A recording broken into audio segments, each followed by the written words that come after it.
Hoxe, 1 de xuño, cúmprense 6 meses dende este momento.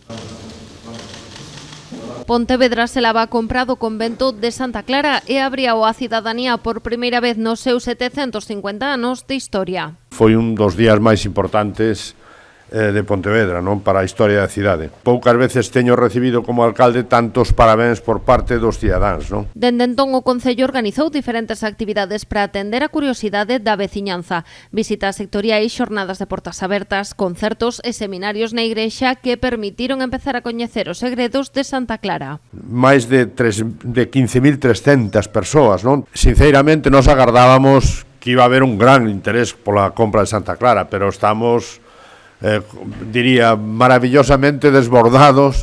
A mediados deste mes arrancarán os traballos arqueolóxicos no convento e nos xardíns para coñecer máis en profundidade que agocha Santa Clara e valorar a súa integración no Museo de Pontevedra. Mais aló a intención do Concello está clara, abrir ao público os xardíns. Falábamos de que sería ideal poder comprar Santa Clara para poder esponxar a cidade nunha cidade xa compacta onde non hai moito para onde crecer, non? Mentres estudanse os mecanismos para facelo posible. Dunha banda, habilitar un acceso dende a Rúa Santa Clara, algo que se está a tramitar coa igrexa. Doutra, comunícalos coa Praza de Barcelos.